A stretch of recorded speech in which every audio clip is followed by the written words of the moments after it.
is going on, everybody? Welcome in to the North End Podcast, episode 196. My name is Zach Graham, your host here in the North End, joined, as always, by my good buddy. He's on record as my best friend. His name is Ian Michaud, and we call him E. He's sitting here Sunday afternoon, frigid yet sunny, Austin, Texas. We have just returned from the open training there at Q2 Stadium. It was a great time. I know how you're feeling, but let the people know. How's your weekend been going? Absolutely fantastic. What a experience that was today. We're on the live stream this last episode, and I'm already so excited, amped up. But to be in that atmosphere, see the folks, see some friends, Aggie, our buddy Josh, the North End Pirates, and to watch that practice and everything, and just see the level of play that's going on out there. Yeah, it is something that is just really making my skin jump, ready to get to February 22nd, ready to be back in home. And Soccer Church couldn't get here soon enough. Yeah, no question. And so we can do a little recap of the open training, things that we saw. We also had a press conference from both Coach Nico and Ilie Sanchez were available to the media prior to training.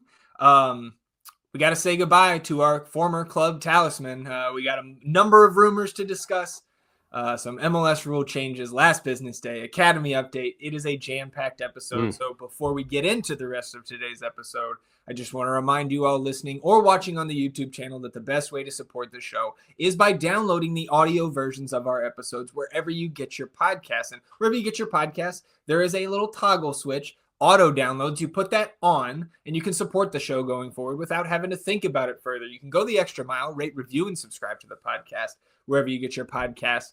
And if you're watching on the YouTube channel, subscribing to the channel helps us grow the show, and you can hit the notification bell to know when a live stream pops up, it is live stream season, or a new regularly scheduled episode goes live. And of course, on this episode, help us battle the YouTube algorithm overlords. Atone for your sins by hitting the like button. Wash yourselves clean in the waters of the North End.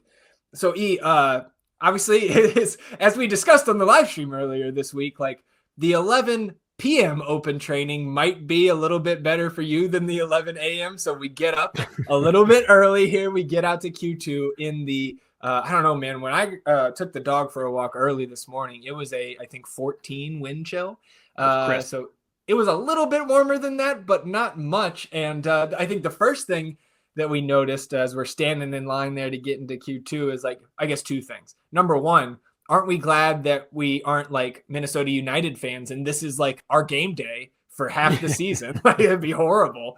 And then second, it's hard to recognize everybody so bundled up. Like, I imagine we walked past a number of our other friends and just did not, because like the only thing showing on you was your eyes. So Lexus Club, look, man, shout out to the club. This was great. You and I didn't necessarily take advantage of the free food and drinks there, but beer and coffee, water, hot chocolate. Apparently there was pizza and tacos in there because there was long lines for the food. And you and I decided, well, we're not super hungry. We're just going to go watch practice. So we sit down on the west side of the stadium, like right there in the Lexus Club, for about 90 seconds. And we're like, man, there's sun in the North End over there. There's no security. Let's go sit over there. And so we ended up going to sit in our actual seats. And then a large number of folks followed suit, and the North End started to fill up over there. So what were your takeaways, I guess, from the event portion? And then we can talk about what we actually saw in the field. Again, I just want to stress, like, this seemed like, to me, like a 10 out of 10 from the club. And I hope we do this going forward. Super, super cool.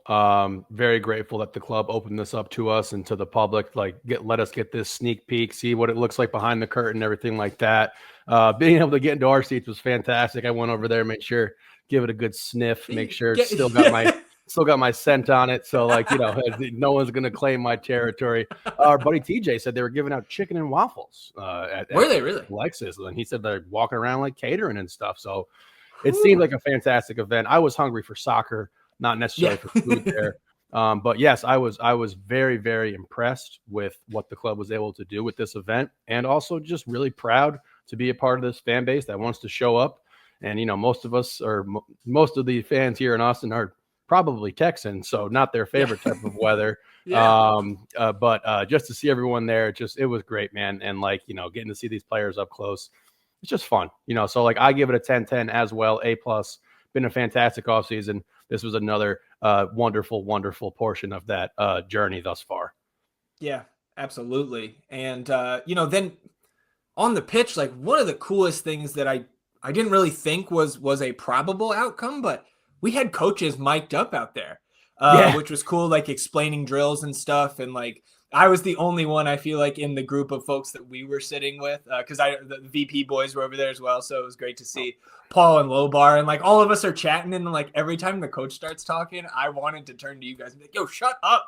I'm trying to listen. But so that was really cool. There was a hot mic situation there one time where Davey was coaching up John Gallagher and his mic was on. I think I yelled, "You turn your mic off, Davey." But then seeing, of course, we're out there, we posted, we have one mystery player who is on trial, I assume, whether it's with the first team or the second team. He has been in a couple pieces of content from the first team here and then out there this morning, very much involved with the drills, whereas some of the other FC2 players were out there but not super involved in the drills. So I'm very you can head to any of our social media platforms. We've posted that here today. Our only, to this point, only mystery trialist here with the club. But we also saw we got some drills, we got some scrimmages. I wrote down the team so we could talk about that. But what were some of your takeaways? Right when we sat down in the north end, we had the goalkeepers union right there going through some drills and stuff. So we were right next to Damien. That's our boy, best keeper in the world. Stu, Cleveland. And then we did see Marcus Alstrup down there, who I think that's my first sighting of him this preseason. Yes. It was great to see Damien, and I guess the first thing that comes to mind when we were watching the keepers do some drills there while some of the field players were off doing their own thing was, damn, I think Damien's going to be on loan again this year, because it seemed and appeared that Stephen Cleveland was getting the second keeper work rotation, mainly working with Brad. So to me, that signals that Damien's probably going to be on loan again this season. As far as the mystery player goes, looked like he belonged. You know what I mean? You can get a trialist in there, and I would imagine it's a bit intimidating. You're trying out for this club. This is a professional team here in MLS that you're trying to get on. And he was really using his voice well, coming back to the ball. He was in an important position from that scrimmage that we were seeing. They kind of had two all-time offensive players in yellow in the middle of the pitch, and then a blue versus a red team. So you could play off the guy in the yellow, who would then turn depending on who passed him the ball from what team. And mystery player was filling that role. And I know that you have some insight into that, so I won't steal your thunder there with what you're thinking. But I thought that guy belonged. It was great to not see the jerseys and have to decipher and figure out, hey, who's that? Guys have different haircuts now. They're looking a little different, Owen with the bleach and everything. So that was really fun to get a look at all the guys up close and just try to figure out who was moving around, who was where. CJ looking good. A couple big body moments for him. Popped Svatak, I believe. Dropped him, and also dropped Damien later with a nice little shoulder check. That was cool to see. Obviously, their time at FC together was probably a very good one. But I was just really impressed at how crisp everything was moving in regard to not only the ball, but how we were progressing into other drills and moving about and getting this all set up and getting ramped up with the guys and everything, who I imagine also probably were quite cold. You got to get those engines warmed up and everything. So it was really fun to see, man. I had a great time. I've been to some basketball, practices for NBA and stuff, and seen some NFL stuff up close, but never a soccer practice like that. So I had an absolutely wonderful time. And, I just thought that it looked good, and it's just and I think that's part of the reason that, part of that is me just being so amped up from this event. Right. You're back home. We're with our friends. Everything that's happened this offseason and everything. But it looked fun, man. It looked crisp. Yeah. A couple of notes that I had from just those drills early on in the training session, especially because we were right there behind the four keepers getting some work in on the end line. Seeing Damien next to Brad and Stefan, he's undersized, right? And I don't know if that's going to play, certainly it doesn't hold him back from a skill level. We know that. But, I don't know how much that'll come into play down the road or when you get into a true competition with the two MLS. I think both of our first team keepers last year are clearly Brad's all-star caliber. I think Stephen Cleveland could start for a lot of teams in this league as well. And then looking at the rookies too, because our draft picks rather, that was our first time seeing those guys in person. And Pat Grzyszewski, we'll find out how to say that. He's big, man. Like, that is a big body in the midfield. Yes. And that was one of the things that did really stand out to me, and I'm glad you jogged my memory a bit about this. We look like a varsity team now. Like last year when we played some of these larger teams, it was like, oh my God, we look like a JV team. We're so small and undersized. Speaking of being small and undersized, that's probably the main thing holding Damian back at this point in time. Could because be. We're talking about milliseconds to be able to get to a ball, a centimeter game where it's like you got to be able to get a fingertip to this, and like the longer guys are able to do that. And like Damian, we know has all the technical skills in the world to be a really, really great keeper. He is just undersized, and he's going to have to overcome that. And I believe that he can. But it is definitely a hindrance to being a goalkeeper at the highest level of soccer in the United States. So, I'm hoping that we can find some sort of solid rotation for him if he's not going on loan, but I would assume that he's probably going on loan. Yeah, again, I just think Louisville makes all the sense in the world because that is for that league, that is a class organization. Won their regular season title last year. And he's playing every single game, pretty much. Outside of the friendlies, knows them. Yeah, I would like that for him again. But I do think that, like to your point, Stephen Cleveland, I thought he looked pretty good. Yeah, absolutely. Obviously, you're not seeing too much. Obviously, of course, get too amped up. But like, again, and it's one practice, right? Yes, seeing him with Brad and seeing him getting into that work and everything, I thought that he did a fine job. Yeah. And it's now we're seeing a practice, whereas we have never seen it before. Correct. So just, trying to at least have some notable takeaways here. And like, speaking of the draft picks, Grzyszewski, big, Riley Thomas, not. And we know that Riley Thomas played both center back and fullback at UNC. Mm-hmm.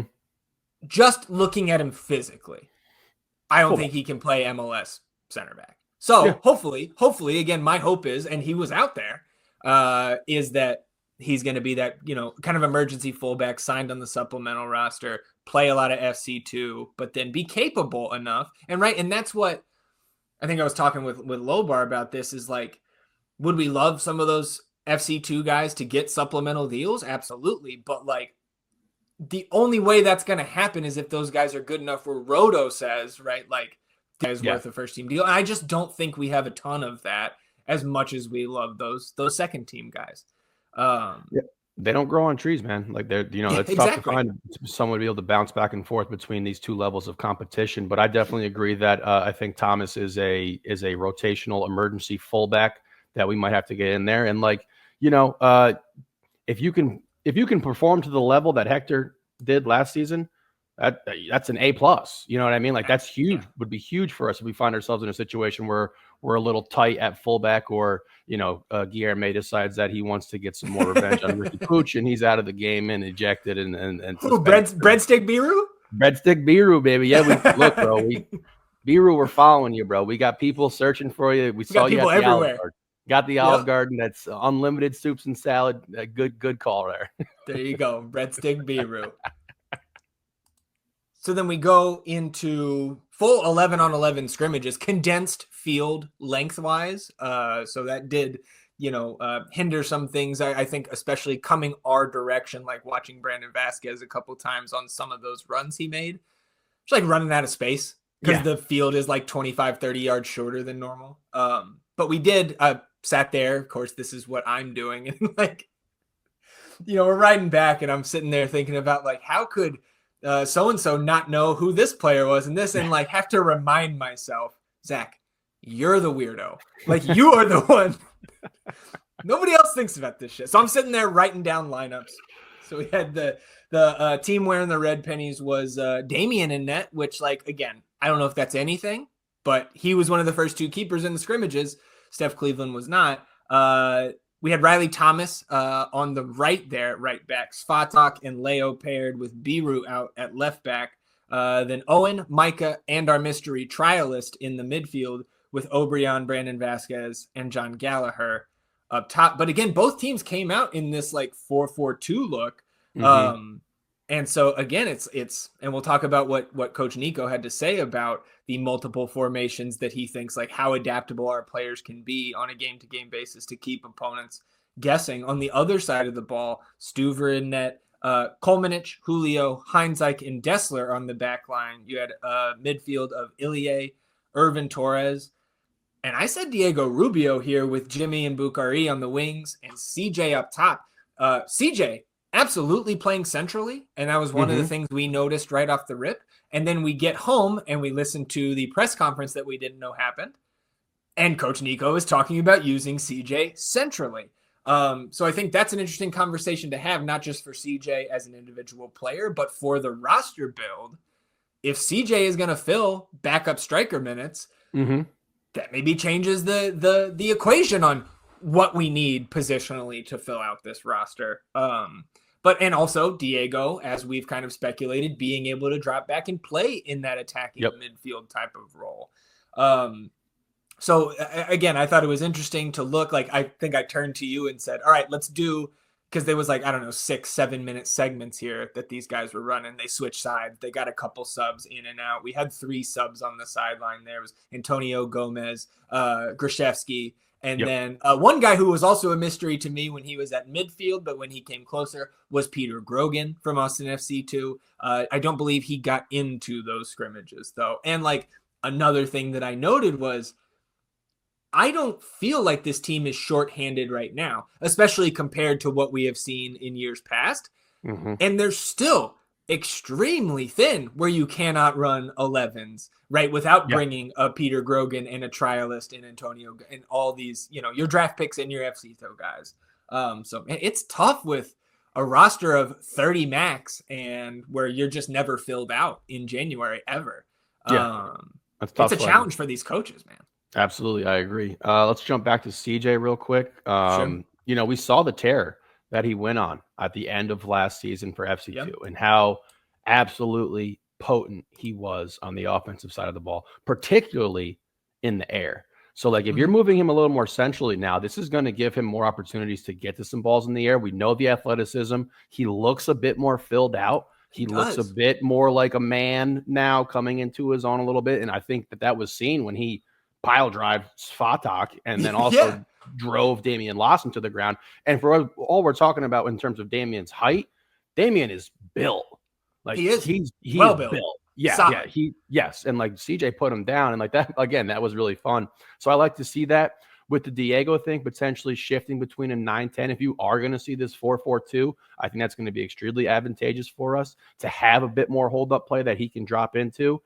We know at this stage in his career, he has to be more cerebral than athletic. Not that he was ever an overly athletic player, but like when you're at this point in your career, you got to be a little bit more cerebral. So that could be very helpful for him in that role. So that was nice to see. I thought the teams were broken up pretty evenly. We're trying to construct a starting lineup in our head and what it's going to look like and everything. And I think we have a pretty solid footing in regard to what we're going to see on opening day, barring injuries and also taking into account the 2 boys that we have waiting in the wings here. So it was just a fun time all around.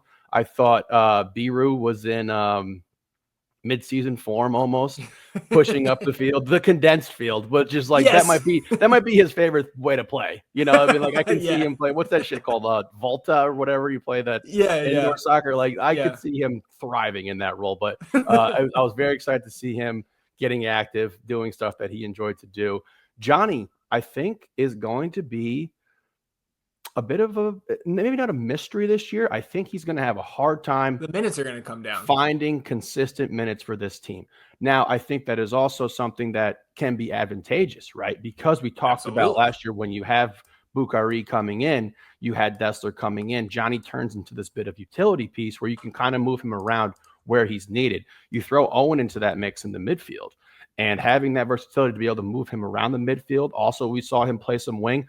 Unfortunately, we saw him play some fullback as well. Not that he did too poor, but like obviously that's not his most advantageous position for the success of the club. But now when you're looking at a team that has top tier, top level talent to buoy the rest of the club, those utility guys can thrive even more in their limited action because they're not being so we're not so dependent on them excelling at what they're trying to do. So like, for example, like having Johnny be able to come in for some spurts, 20 minutes, 30 minutes in the second half when guys are tired, we understand what Johnny can do in regard to how he's going to run, the way he's going to play, the amount of ground he can cover in the game. And as you're wearing down teams going throughout the 90 minutes of the course of a game, when you have that top level talent and you're able to get some of these guys in who are glue guys, who are gadget guys, utility dudes, they look way better. And like, we relied too much last year, and for the majority of our fandom here with Austin FC, on hoping that dudes could outplay what they were actually capable of. Right. Outplay seeing expectations. The best in them. Yes. Yep. Seeing the absolute best in them and being like, well, if he can get to that level, that's going to be great for this club. But now you don't really have to get to that level. You just got to be able to do your job. And I think that's really exciting for Johnny, although I do think it might be a bit of a transition for him to try to find his groove when he's not getting consistent minutes in a consistent position as well. Sure. Well, I think that's like, as excited as I am, this is one thing I've been like kind of rolling around in my brain over the last week, is like, it could, and it probably should, take a little while for everything to gel, because there is so much new here. And so that's something that I want to keep in mind as my excitement continues to build day after day, 34 days until the opener, right? I think we would be rightfully outraged if we come out and lay an egg like we did in last season's opener. I don't think that's going to happen. But again, we should not expect this to look like the final product a month from now. I mean, it's going to be a fun little exercise for us to either before we have the first game or after to pull up the starting lineup from 2024 and then pull up that 25 lineup and be like, okay. There is, first of all, of course, Stuver will be in net barring injury or something else crazy. There are only 5 of the 10 field players left from opening day last year on the roster. And if I put out my projected 11, including some of the guys that are not totally signed, sealed, and delivered yet, there's going to be 1. Yeah. Which is good. Yes, it's very good. We're sitting there chatting with all those boys talking about, God, say goodbye to 0 shots on target games. Say goodbye to 2 shots. Hopefully, I'm knocking on wood. Yeah. And look, you mentioned too, like when CJ and Damian came together, I don't know if you noticed, but like they both ended up smiling. But Damian gave him a little shove, and that has not left him. No. Ultimate competitor there, Damian Loss. So we did, again, I mentioned that there was Coach Nico and Ilya gave some, or were out there at a press conference before training, and coming back to listen to that gave us a little bit more insight into some of the things that we thought we were seeing in the training. He said, I think we have very, very adaptable players that can fit different positions. This will help us to be more unpredictable to the opponent, and we're still working on different ways also defending. We could gravitate between the 4-4-2, which is what we saw both teams line up in the scrimmage games this morning, between the 4-4-2, 4-3-3, and 4-2-3-1. And that's music to my ears, man, because like we were the few times that we did see that type of adaptability. And again, I know there were bigger bumpers on the previous coaching staff with who they had at their disposal to be that adaptable. But when we did see them try different things, whether or not it was successful, like that was at least encouraging. And now to see where like, it feels like we're going to be confidently changing things, noticeably changing things on a game to game or like a month to month type of basis, based on who's in form, based on the opponent, etc. And then talking about those players being adaptable, he specifically mentions CJ and says he has a really good profile to be more central, like a target type of player. Also because he has played as a winger, he has a really good understanding on runs in behind. His strength is arriving to the box because he's a really good finisher. And kind of like what you brought up earlier, we've seen that month over month, and now season over season at the next pro level. And if he has made another leap physically, and again, the experience that he's brought from his time with both of the teams, if he can start getting consistent, and I'm sure he, and maybe we'll get to ask him about that one day, I'm sure he would be open to doing anything that gets him more minutes with the first team. And again, I mentioned Ilie also being available. I thought it was notable that he said he expects Austin FC to be his last MLS stop, but did not put a cap on, he's on the 1+1 right now, but I think said he could see himself being here for 1 year or for longer. So go ahead. Jump into the formational stuff, right? Like in the comparisons between what the coaching staff prior to this one was working with and this one, we were looking for anything out of necessity to try to stay afloat with that group of guys. We can hit you in a bunch of different ways, and we feel really good about that. Like we got a left hook now, we got a straight right, we got a lot of different punches we can throw at you. So that's great.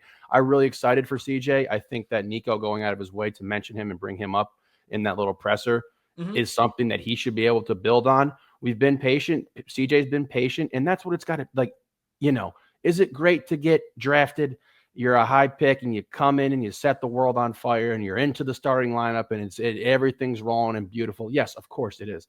Does that happen more often than not? No. So like, this is a bit of a journey. He's got a long career ahead of him, and like to be able to learn a different position, how to play it. And Nico bringing up the things that I specifically mentioned, the fact that he's a fantastic target, he's great in the air, and he can finish. Like that is a profile of a third 9, 2.5, and like a second 2.59 if that's what it really boils down to. But I'm very excited for CJ. I think this is going to be a great, huge opportunity for him this year because, as we mentioned with like Johnny and stuff, like those minutes are going to be hard to find. You have a clear avenue to get some of these backup 9 striker minutes, depending on the formation. Like you're going to see different formations, of course, going forward this year, but you're going to have a chance to secure those and solidify that stuff, and just got to go get it done. Especially if you have the DP3 right up front with Uzuni and BV and Buka all starting, then your attackers off the bench is Gally and Obi and CJ right now. Right now, right? And of course Rubio. But he's right there, man. And this is an encouraging start to the preseason for sure. So again, that's something to watch as we go through these preseason games, 7 of them beginning this week against New England out there in Florida. I'm hoping that we see that either stay consistent or his role grows rather than shrinks as we get towards the season and we start tightening things up. That's where you're going to see if what you saw at open training was just early preseason stuff or something that was real. And speaking of like early preseason stuff, right? It's crumb season. So we've got all of that. Of course, whenever we find a little crumb, it's going out there on our social media accounts. So, we've seen guys like Diego Abarca, Ruben Bonachera, Anthony Deanda, like these guys have been in training at times over the last couple weeks with the team, or last week. God, everything's blending together. These guys reported 8 days ago. It feels like 8 weeks ago, dude. So we've seen those guys out there. We also saw between last episode and now, thought we got by Bukhari and Obrian because second day of training, they had switched numbers. So like, there's a number switch there. And then somebody hit us with a picture from report day on Saturday where Buka was still wearing the 7. It's like, they just changed jackets. We've seen that before. And so they're not going to switch. And then the next day, officially, Bukhari tweeted, I have switched to the number 11. And one of our clues there was he has 11 in his social media handle. So Hader will now wear the 7. And then right after we finished recording, when we speculated that Danny would be taking the 8 because Ilie had the 6, it was confirmed Danny Pereira will take the 8. And Ilie actually mentioned that in his presser this morning. He said that Danny was actually the one that initiated the number change with the club. So the 6 was kind of just given to him when he arrived.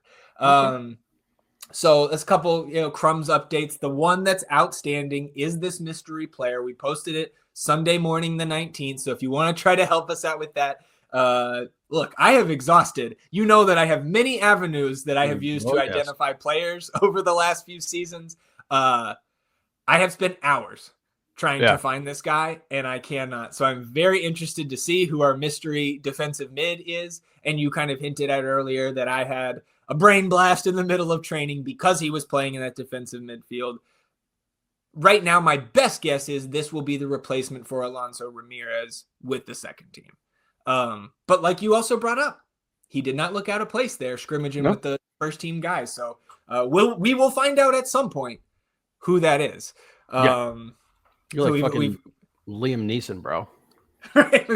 Look, I will find you. We've got our research team on it, all our best people.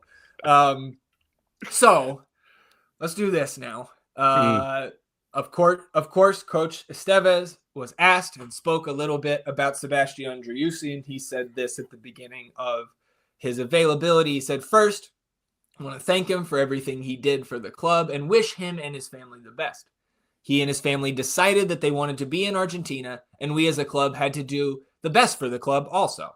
I think at the end it worked well for both. And I wish him all the best, and we have to think forward and what's next for us. So, of course, I do want to talk about that, but if you tuned into the stream or you watch the replay, you know we've got a new partner here. So let's talk real quick about Underdog.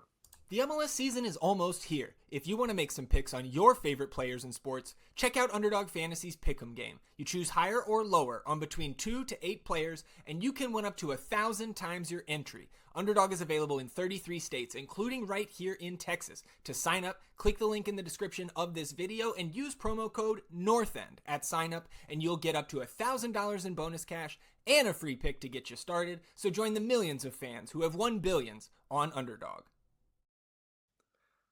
Underdog Fantasy, promo code NORTHEND at sign up gets you that deposit bonus and a free pick. I know we were standing in line, messing around with some Underdog picks here today. Look, NFL Sunday, we got some NBA today. So Underdog, promo code NORTHEND at sign up.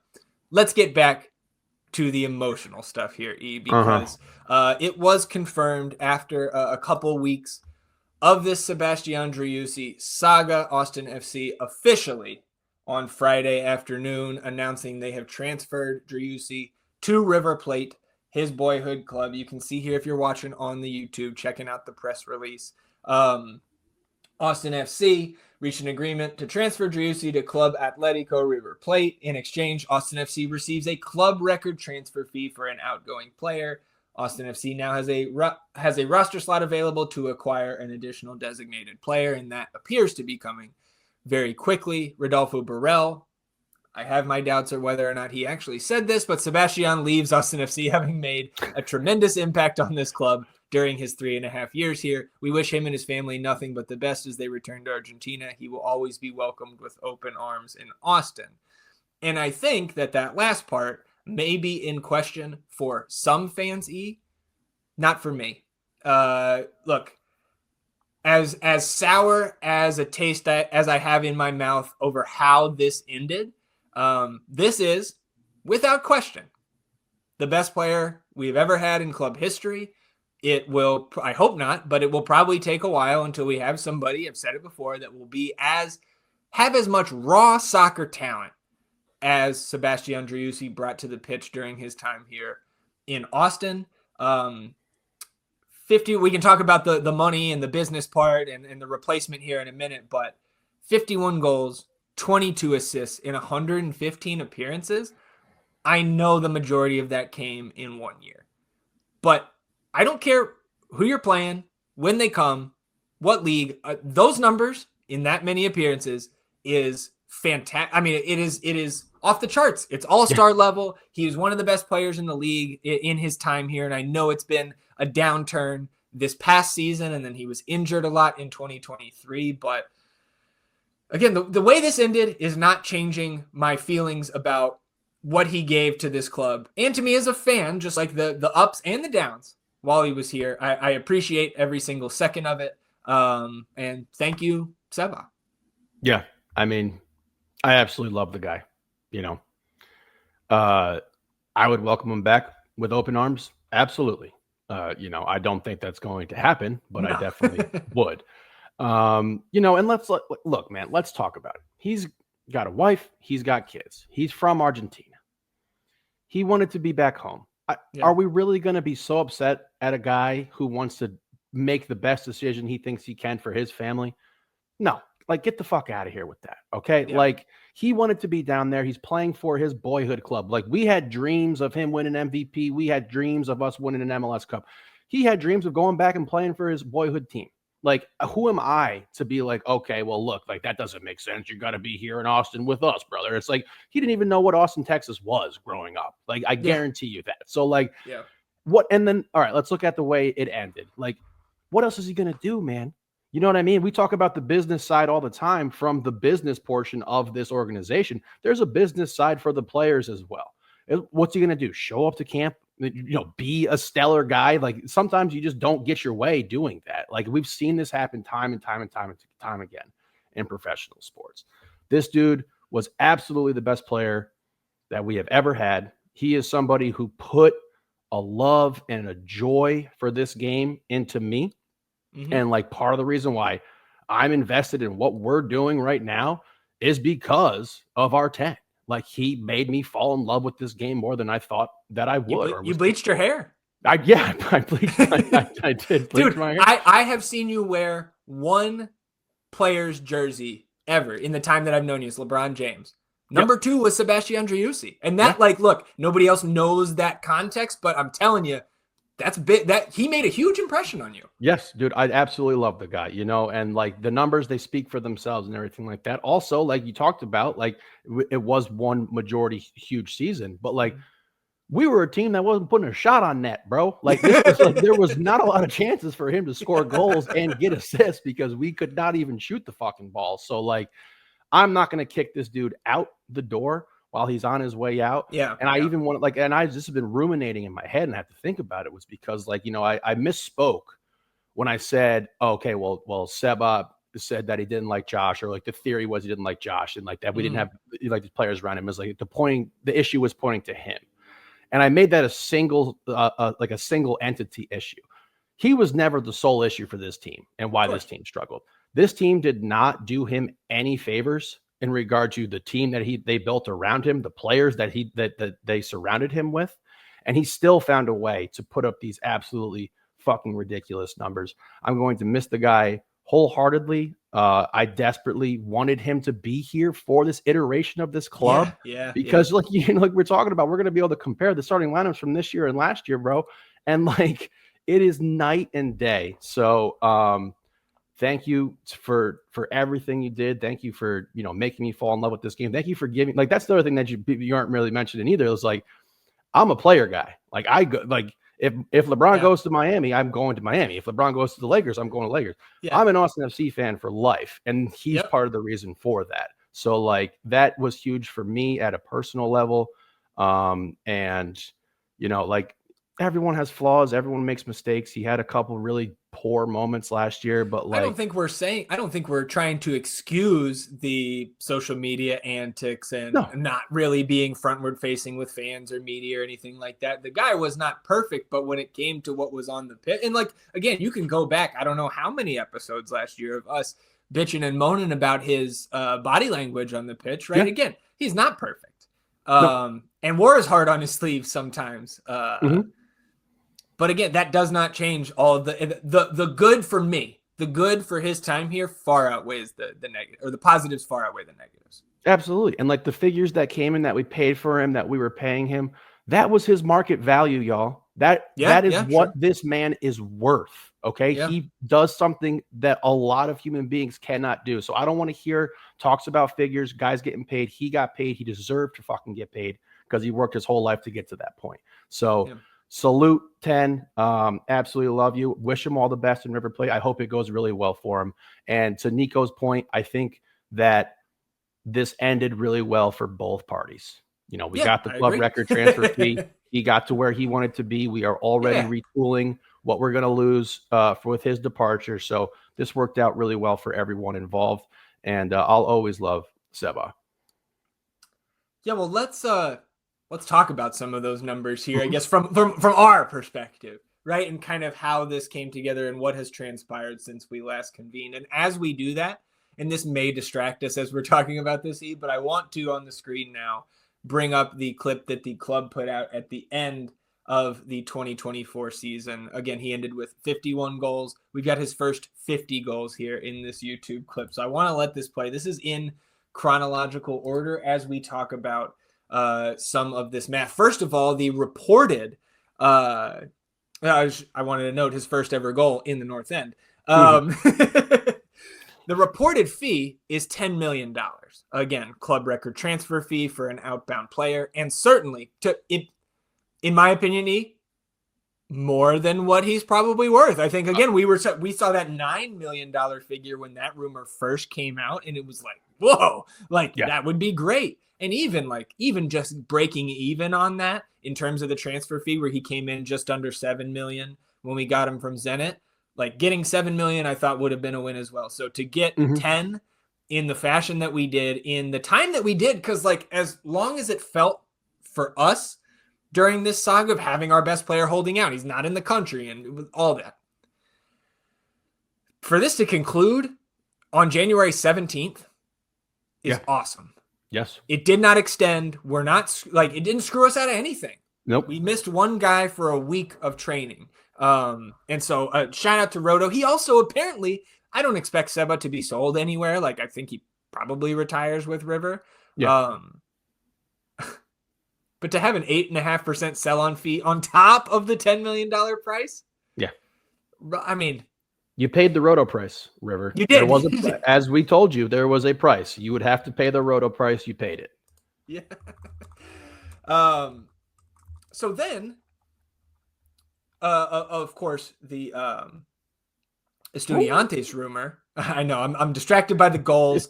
I'm distracted by all of the positive notes, like some things that I have written down in all caps here. Shout out to Estudiantes for their bid, excessive bid and salary, which screwed River and helped us.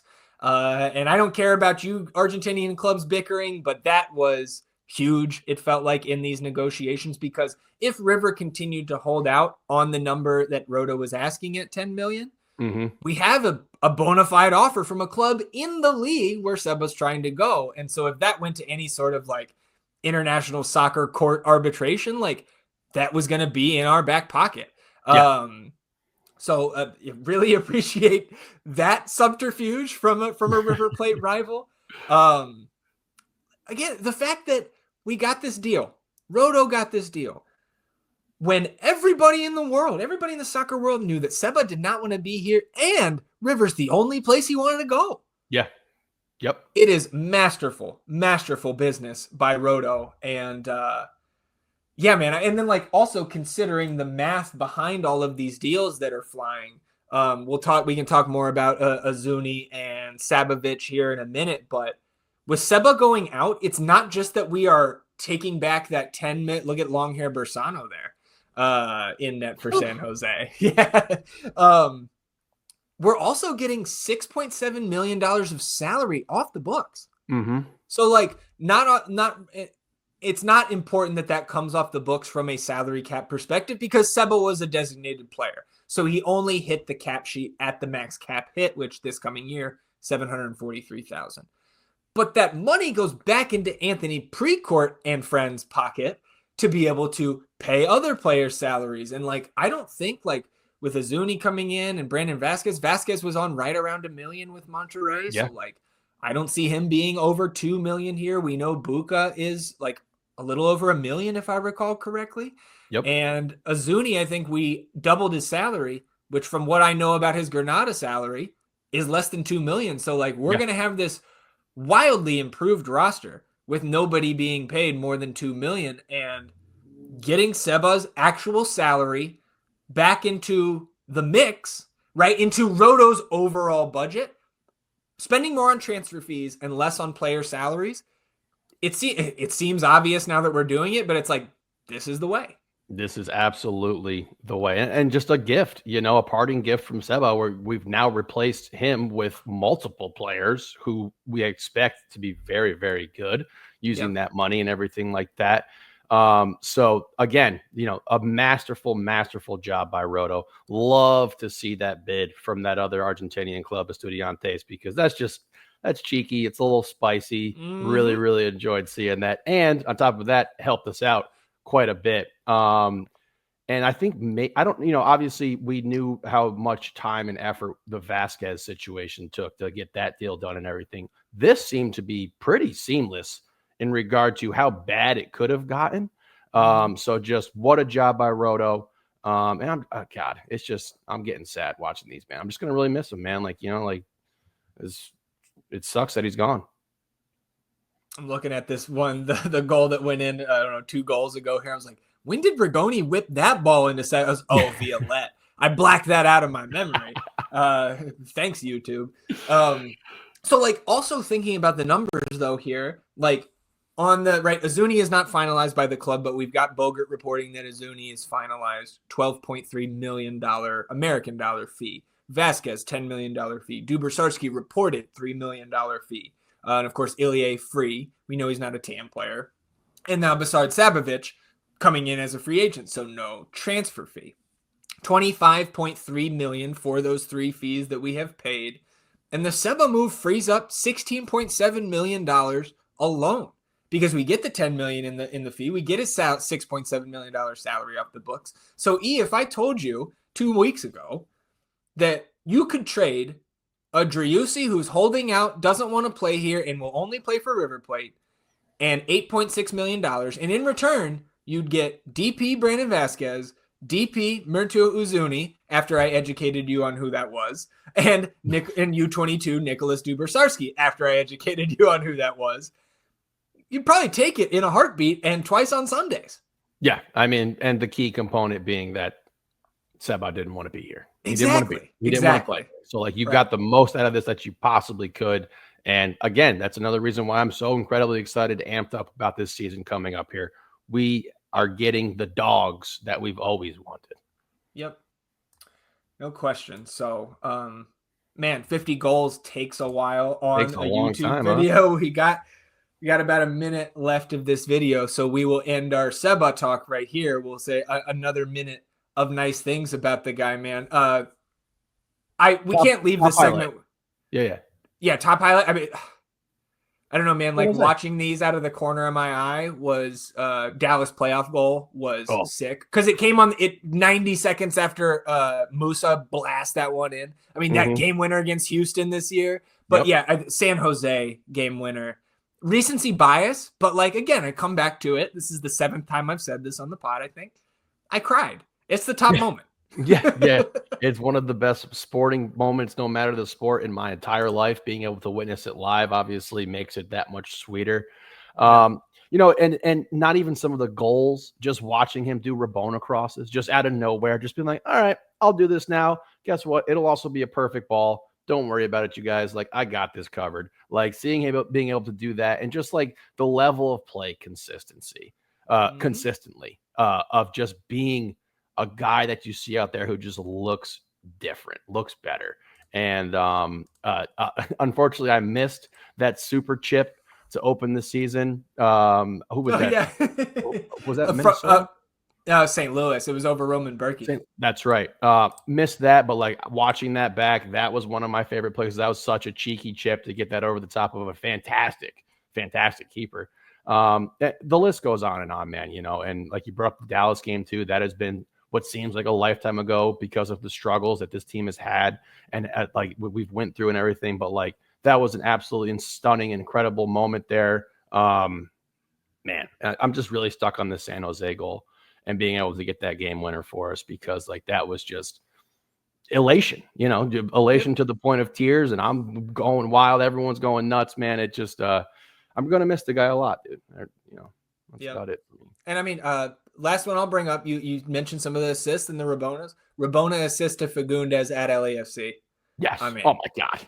Whew. Yeah, dude. Incredible. All right. Thank you, Seba.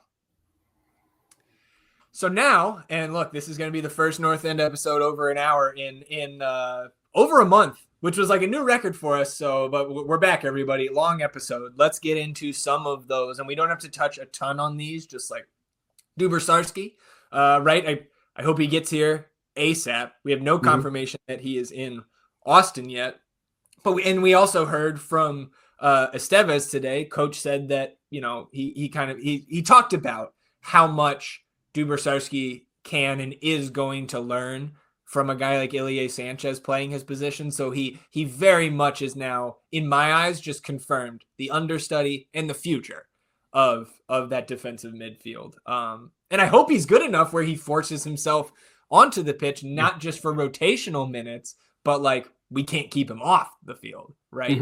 And of course, we'll have more on Dubersarsky in the coming weeks. If you missed that signing and or the emergency green smoke live stream, you can go back one in your podcast feed or just go to our YouTube channel and click, under the live tab there. Ran that, what was that, Thursday evening? Again, it's all blending together at this point. So we did have a Nicholas Dubersarsky welcome stream. Phil West of Verde All Day joined us. Hernan Gonzalez from We Are Awesome TV also joined us. So if you missed that, definitely check that out after this episode. Now, our two rumored signings here that have not been officially confirmed by the club. Both of these for the North End Sickos, we plan on having green smoke streams for to dive in a lot deeper on these two players. I think it was P Mike that asked us on Thursday's live stream to talk a little bit more about Uzuni. I said I had one word, and that's goals. And I have not changed that stance. But, also I think with Uzuni right now, some of the things that I wanted to mention is, number one, we did get reports from the European side of this, out of Spain, that he will have his medical in Madrid on Monday, so tomorrow.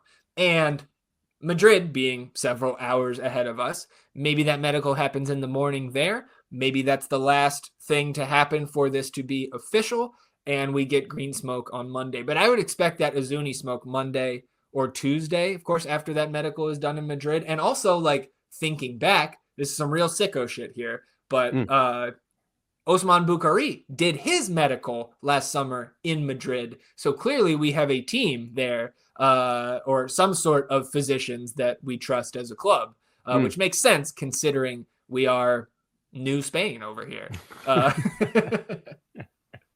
And also, like, to think, like, we were a little bit worried at the time that the Brandon Vasquez $10 million fee could affect how much we spend elsewhere. Now, of course, the Driussi sale is the biggest factor in this, but to turn around and blast another 12.3 million, dude, we have now spent, we have now set club record transfer fees 3 times in the last 6 months.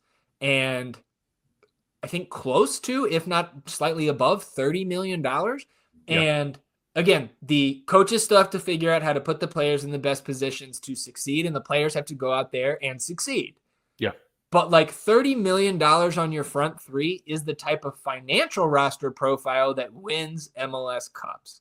And it really feels like they are not just like, okay, the rebuild is done now, but it's like we are putting this so like into such a high gear that, again, I'm letting myself get amped up, but it feels like this team can compete for a cup.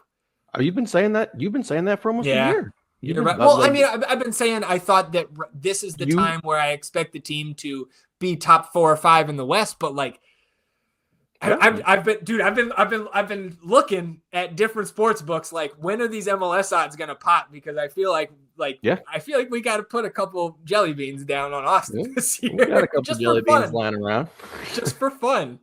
Bro, you've been stand on that. You've been saying that shit since Rodo got here, man. You said 25. We're gonna be competing for an MLS Cup, and I agree with you.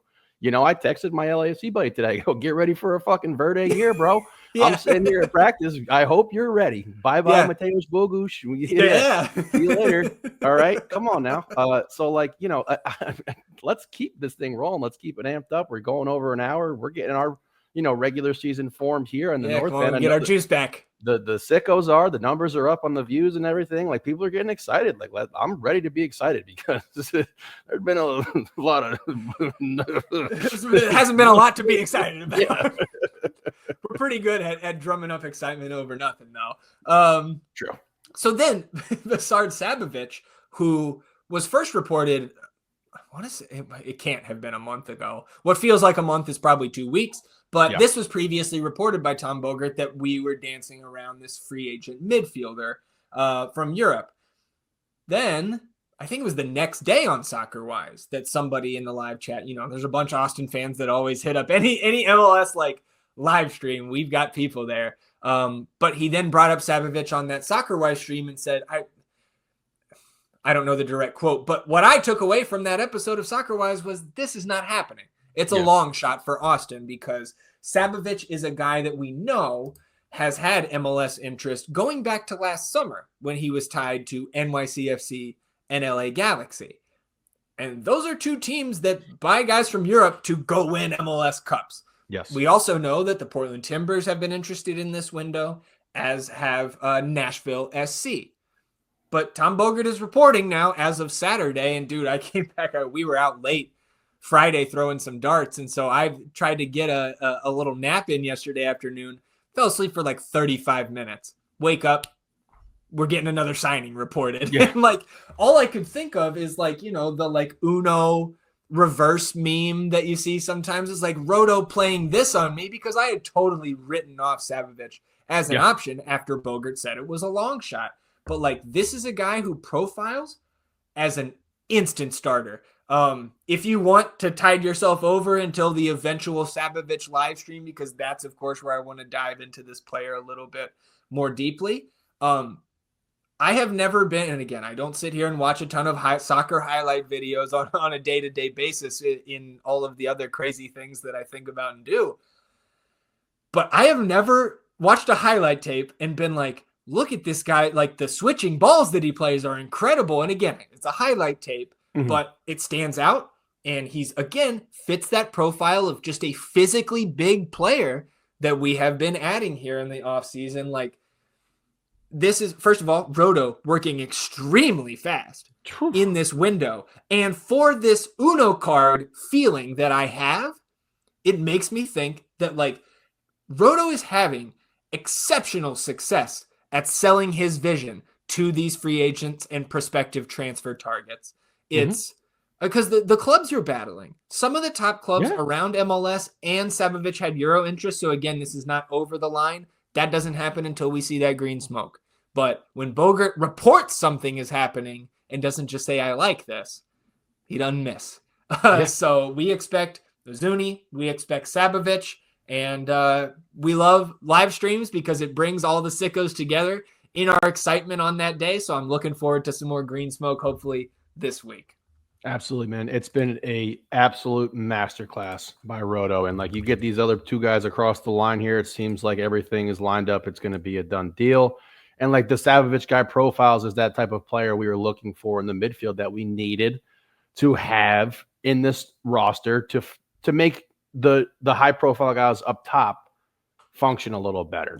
Be the guy who can get them the ball, change the field, get them out into space and everything like that. So it's absolutely fantastic. And, I have been preaching that since the Bucharest signing, because to your point, like you're battling NYCFC, you're battling the Galaxy. Like the Galaxy just won a championship. They're in fucking LA. You're battling with New York. They're in New York City, man. We're Austin, Texas. Most people you think of a city in Texas, it's Houston.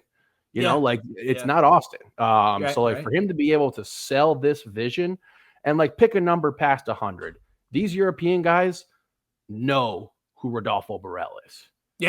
He is one of the most prominent names, figures that has come across to MLS, but he has a reputation that precedes him.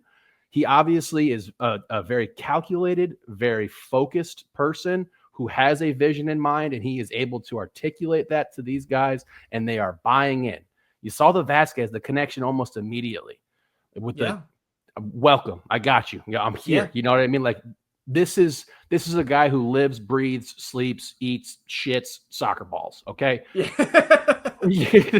So I think that when you're looking at guys who are looking to make a step in their career, he resonates with them. And that it's one thing to have, and I wanted to bring this up the last, I don't know, I forget what we were talking about, but Yeah. it's one thing to have that technical knowledge and analysis and be able to be a student, a nerd of the game. But it's also another thing to be able to resonate with the players on a personal level. And because Rodo has that experience where he was in the trenches with those guys, was in the shit trying to win championships, he has that as well. But he also has the acumen for this roster construction and the weird rules that MLS has. And you're seeing it just come to fruition right now. So like this has paid off. I'm glad that we went through this last season to get to this point and we didn't bust an early, for lack of a better term, nut to go sign some guy, you know what I mean, who was going to come over here and be frustrated because the rest of the team wasn't fucking good. But now we're here and this thing has been constructed. It has been built. You look at, we're on the salary cap sheets. You look how it plays out for the next 5 years, the flexibility we also have going forward, where hopefully we're not finding ourselves in a situation ever again where, we have a DP Rigoni. May he rest in peace. Hey, he's very much alive, starting for Leon last night. Got the dub. this has just been absolutely incredible, stellar to watch take place. And to your point, such a quick transition time here. Yep. And so we're looking at the roster sheets here on the YouTube. And so like if you slot in Sabovic and Uzuni, obviously both senior slots there, Uzuni would be a DP, and then take up the last two international slots. It's like, where do we go from here? We'd have one senior slot left and still those 5 supplemental slots available. I guess the first thing that comes to my mind is who's getting a green card, because I feel like this club has been fairly successful at securing green cards for some of our international players, whether it's Danny, whether it's Seba, whether it's Johan Valencia, right? We could continue to go back through the roster year over year, but like Leo Väisänen has been here now for multiple years. Haider Obrian has been here for multiple years. So I would not be shocked to see one, maybe even both of those guys get a green card and free up an international slot. And of course, there are other mechanisms too to remove a player from the roster and thus free up an additional international slot. I don't know if we need that at this point for that 20th senior roster slot. But I do, like I said on the live stream, I do expect us to go into the season with 20 senior roster slots filled. And so what else do we need? I think what had come to my mind after getting this midfielder, in the presumed Sabovic signing, another forward, right? Like a backup striker, because Mirtu Uzuni, right, can play striker. He's been playing, and we'll talk about this more on the impending green smoke stream, but he is a left winger that can play striker, not the other way around. And regardless of that, I think we still need another depth piece up there. But if CJ is going to be factoring in at striker or in a 2 forward look, then maybe it's not. So I think we could use another midfielder. And again, we don't have senior slots to put all these guys there. So some of these are going to be supplemental. I think we both agree we need a 5th fullback, right? Yep. What I saw this morning, Riley Thomas didn't look out of place. Maybe he gets a supplemental slot as Austin's 2nd round pick. I wouldn't count on that, but I don't think it's out of the question. Another way we can open a senior slot, I guess our hypothesis, this has not been confirmed, but again, nobody else has offered up a different explanation for how Rodo got Matt Bersano with his salary cap hit last year onto the supplemental roster. We know that you can buy down a budget charge to the lesser of $150,000 or 50% of the player's salary. And if your budget charge is the senior reserve minimum, which this coming season is $104,000, that means under our Bersano theory, that anybody on the senior roster making $208,000 or less in guaranteed compensation would be eligible to have $104,000 in GAM applied to their budget charge and thus moved to the supplemental roster. So we look at the cap sheet from, again, these are last year's figures. The 2 guys that stand out in that range would be Guilherme Biru and Brendan Heinzike. Danny Pereira would also work. But Danny Pereira just signed a contract extension, and he should. If he's getting paid less than $208,000, get a new agent, brother. But we also had Diego Rubio sign a contract extension this season. He was at $390,000 last year. So I think out of the guys above that $208,000 number, he makes the most sense to me of the guys who signed extensions that could maybe be taking a pay cut because look, he was not healthy last year. Yeah. After he got his knee drained, he didn't do much. And so I think just with the way Rodo has been so shrewd with his negotiations and bringing in guys like Svatak on $300K, Dessler on $500,000. We got Ilie Sanchez under the max cap hit. Mm-hmm. He was a big, like $1.2 million, I think, for LAFC last year was Ilie. So I'm not shocked if Diego Rubio is now on the supplemental roster. Yep. Not reporting that, very much a theory, but I would not be surprised, since we saw Rodo do it with Bersano last year, that Rubio, Heinzeicher, Biru, if they don't get, raises that they very much deserve in their contracts, I think one of these guys could, and it might even be probable, that we have moved one of these senior guys that we think are on the senior roster, to the supplemental roster when that roster sheet is released. Yeah. So that is just a way we think you could open up another senior slot, which would put us even further from the potential finish line for Rodo's moves this offseason. But again, the international slots currently being full, if we bring Uzuni and Sabovic in, do hamstring you a little bit in terms of what players you can bring in.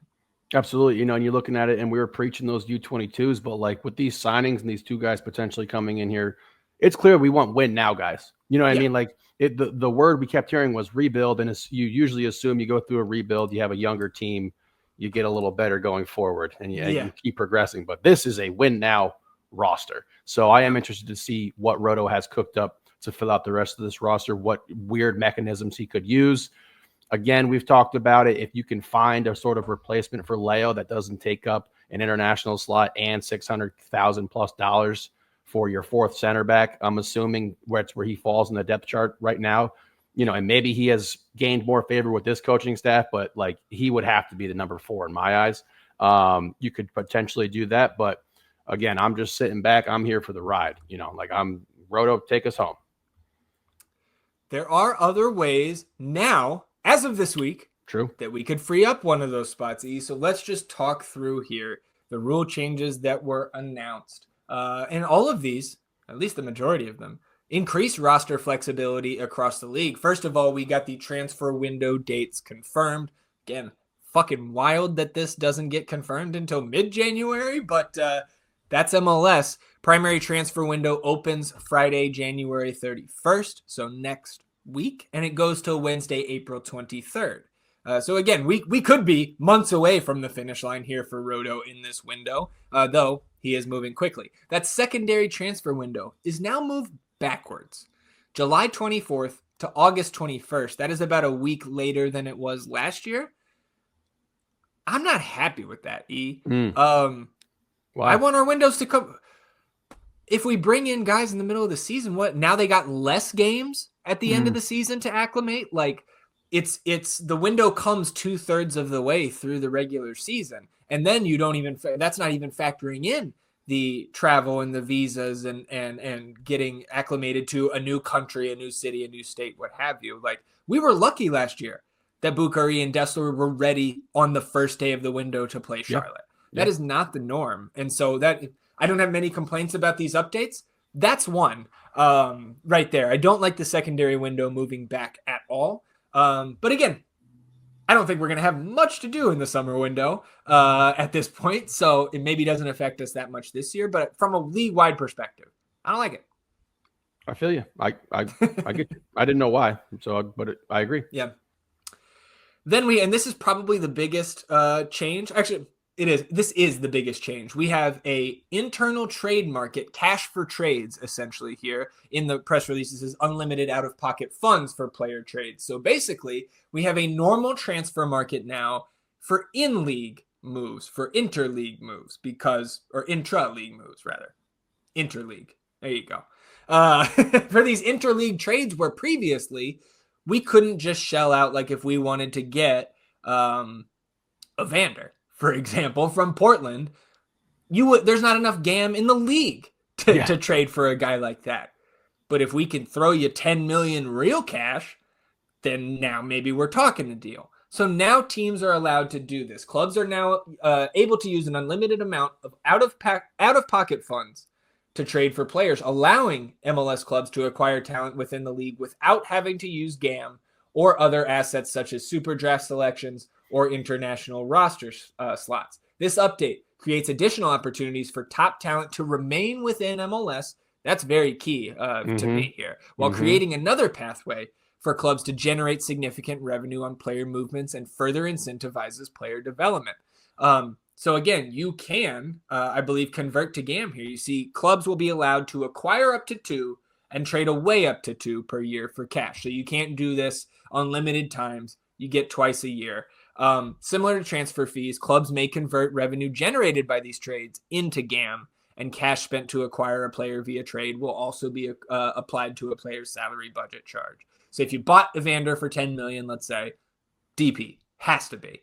Also, if he was a DP on another team, has to keep that tag. If he was a U22 on another team, has to keep that tag. Any player acquired via a cash trade will occupy a DP or U22 slot if they occupied that slot with their former club throughout the term of their guaranteed contract.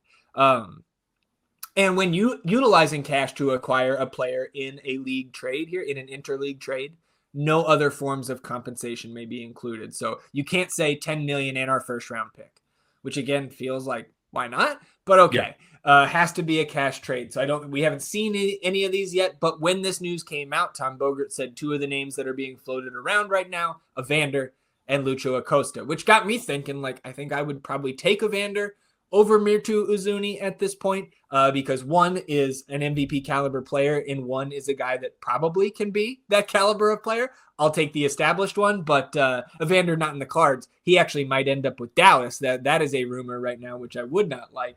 But this is transformative for the league, as they say here in their own press release, to have top talent remain in the league. Absolutely a big plus. And it can generate more money for the league because we can trade cash with each other, but then we can turn that into GAM as well. This seems like a win-win situation kind of all around for MLS. This is a great move for MLS as a whole. And the main thing for me that stuck out is being able to keep players in this league and incentivizing developing younger players to eventually get to that point where they're very desirable as an asset to your team that you're willing to trade some cash for them. So very nice rule. And look, man, we have been pretty impressed, pretty pleased with what MLS has done as a whole to reshape this league. You dealt with a situation that was unprecedented. You had the greatest player in the history of the sport decide to come to your league.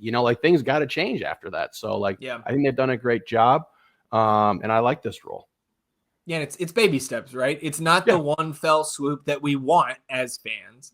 But this is, again, it's progress. Second contract buyout is now confirmed. Excuse me. That was rumored back in the summer. A club may now buy out 2 guaranteed contracts, including a DP, each year. Such buyouts are at the club's expense and may apply to mutually terminated contracted players or to a contract that remains in effect. They must be conducted by the close of the secondary transfer window in late August. So we now have another buyout, and that's what I was referring to. We can clear up a senior and or an international roster slot by buying out one of these contracts.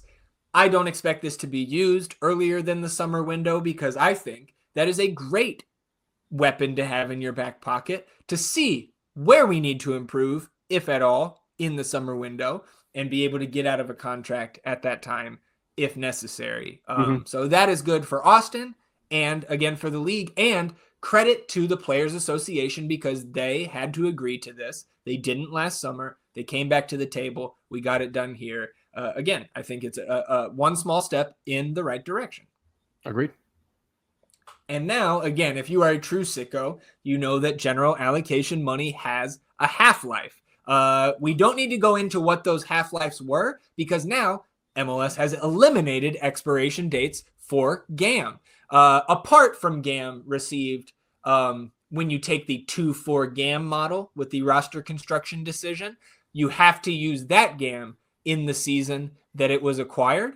But your annual allocations of GAM you receive in trades, GAM you convert from player sales, whether it's that intra-league trade mechanism or selling a guy like Driussi. We can't convert Driussi's GAM for reasons we have discussed about previously, but for that to not expire, it increases the amount that teams can spend. It increases their roster flexibility, which is only a good thing in a salary cap league like MLS. And they actually give you here, previously GAM expired after 3 full transfer windows. So there you go. But that's another great thing, and leans into the idea that we're going to continue to get these GAM total disclosures from the league like we did a couple years ago. And that is even better for us to be able to maybe play trade machine in the summer.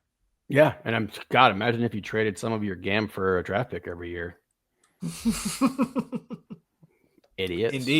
Indeed. So we also have some off-roster homegrown changes. We don't have any off-roster homegrowns, although in the future, one thing that I am trying to do here, with the North End sheets, we're always trying to see what we can add to the sheets, to the information we have collected. We have a number of academy products that are playing college soccer right now. And we know from our deep dives into the draft every year that guys that we have homegrown rights to, we can just sign. They cannot be drafted by anybody else. So like keeping up with some of these homegrown guys, or guys that we have homegrown rights to that are in college, is something we should probably do if we are true sickos. And I guess I'm all over the place here, but like, I know I'm not a true, like, soccer is not in my blood, because this morning, we bundled up and put every like piece of warm clothing that we had on, and I didn't pick up one of my goddamn scarves that I have over here that I never wear. Yeah. And like the one time I can, I just don't even think about it. So, I'm getting there. I'm getting there. Baby steps, just like MLS here.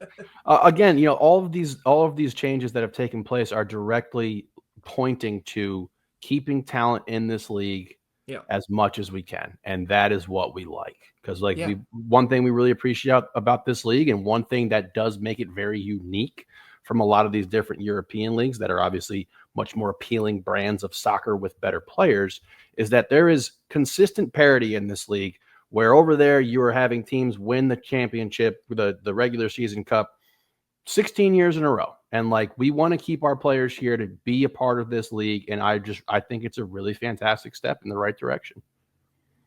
We've also got changes to outgoing DP loans in terms of how they would hit the cap or free up a designated player spot. But the most important thing here at the end of this press release is that the roster construction model declaration, which was introduced last summer, has a significant change here. The rule when it was first introduced was you would have to declare your roster model for the coming season before we started, of course. Now you can update it and change it mid-season. So if you go from the U22, right, the 2 DPs, 4 U22s, and the extra $2 million in GAM, if you change from the U22 model to the 3-3 model, the club must have used $1 million or less of that additional $2 million in GAM that we got, and of course have no more than 3 U22 players on our roster. You can go from that model to the 3-3 DP model. You can go from the 3-3 model to a 2-4, but the club in the middle of the season, of course, can only invest up to $1 million of that $2 million in additional GAM, because you're only getting it for half the season, or really about a third of the season. But being able to adjust like that on the fly in the middle of a year, again, more roster flexibility is good. So again, shout out to the league, shout out to the Players Association for getting all this stuff done in a fairly expedited amount of time, because these are not, they're baby steps for where we want the league to be, but they are not small changes in regards to how front offices build their teams, and it has ripple effects on all the players. Yes, absolutely. And these are not easy things to get done in a short amount of time. So big props to the league for this stuff. All right, so after all of the MLS news that comes through there, we are sitting at almost an hour and 20 minutes, but we got to check in on our boys with the second team. Come on down to Farmer Field where the champions play. Get ready for the game. It's my business.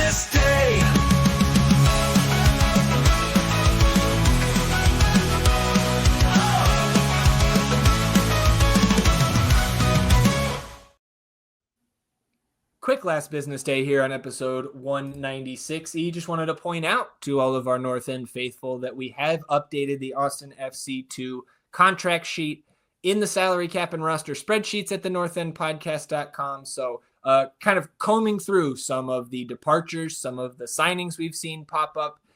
We know from this last week that Chris Garcia, who was with us on loan from El Paso, has signed with a different club. So he has left El Paso. Then the club is escaping me where he signed, but no more Chris Garcia. And in ex-FCTO movement Las Vegas has sold Joe Hafferty to Lexington SC, who got promoted to the USL Championship last year for a club record fee. The fee was undisclosed. Who knows if it was $25K, $50K, $100K, $7. I don't know what their club record transfer fee is, but Joe Hafferty, a commodity in USL, which made me think maybe we get something down the road for Val Noel. Again, it could be, a meal on the road for the team in terms of our sell-on percentage there. But it did make me, jog my memory that we have Val Noel's sell-on rights there. We've got these sheets updated. This is going to be moving around because we don't get a ton of transparency from the second team leading up to the season. But one thing we did get leaked out, I forget which USLC team this was, or it might have, USL 1 team that put out a preseason schedule at Austin FC 2 was March 1st. So we know FC2 will play a home preseason match on March 1st. I forget which club it was against. We will get their schedule at some point in the next couple of weeks. So very quick last business day here on episode 196. Again, a lot of our last business day, those guys are training with the first team right now. Yeah, and good. I like to see the Captain Joe thing. The guy's a winner. He's a great leader. Good on him. Hope he keeps that career rolling. Closing it out with an academy update here, and we were told this was a weekend of friendlies here, but I'll let you know, man. Look, the U13s beat Dragons FC 8-1, so they're back to their winning ways. And look, man, whenever you play the Dynamo, I don't care what age it is. That ain't a friendly, bro. U14s beat the Dynamo 2-1. Goal from Marcelo, and Nico, who is still on trial with the U14s. U15s blanked the Dynamo 2-0. So suck on that, Houston. Good job, boys. And can't wait to give it to them in a game that counts as well. That's going to happen. Anything else for you, E, before we shut it down? No, I'll save some more Dynamo jokes for later in the season. But we'll have plenty. Yeah. We got a lot of time for that. So great to see people at the event there. Thanks to the club. Shout out for all that. That was fantastic. Had a wonderful start to my day. And we'll see you soon, sickos. Yeah.